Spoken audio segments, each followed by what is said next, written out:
Harper and Harper Audio present Rocket Arm by Tim Green. Performed by Chris Brinkley.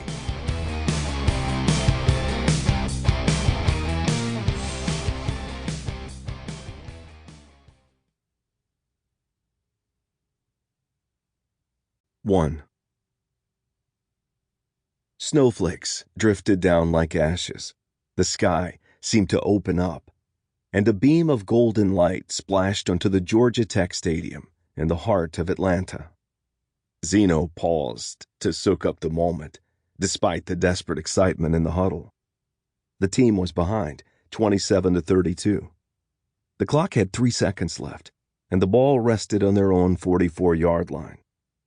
All of this spelled disaster for the Sewanee Tigers.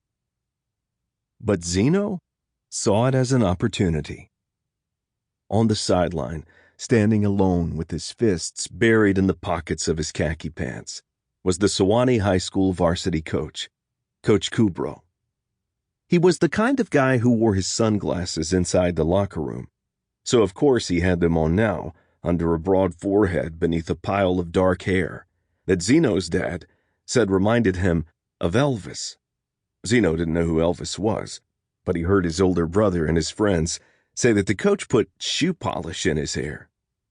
Zeno didn't care about that, though. What he did care about was the offense that Coach Kubro ran at Sewanee High, and that he insisted every coach under his domain run as well.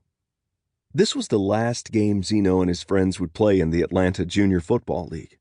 Next year, they would all be in 6th grade, and they'd play on the 6th grade team, unless they were brought up to the 7th and 8th grade team.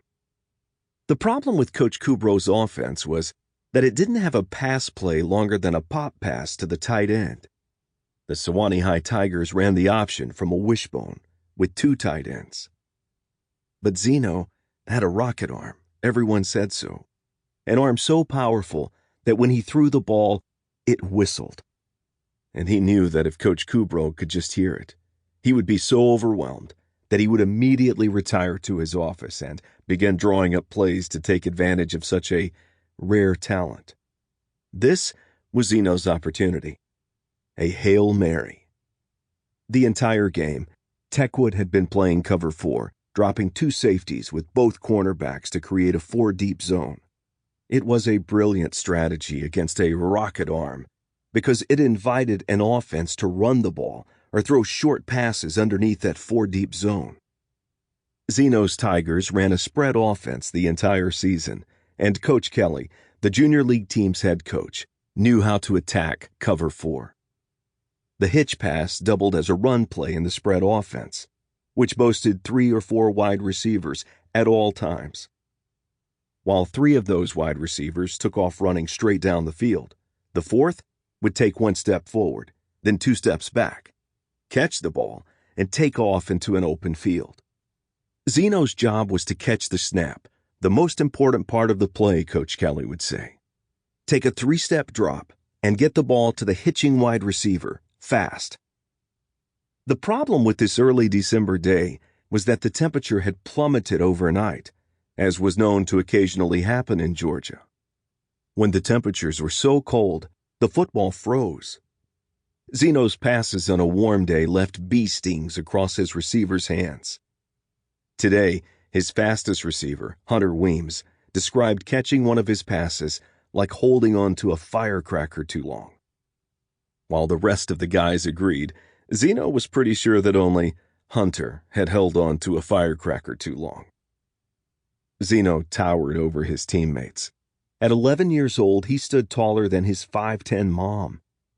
He took a knee and looked into Hunter's sky-blue eyes. "Can you get behind these guys?" Hunter had a tick in the right side of his face when he got nervous. He winced uncontrollably.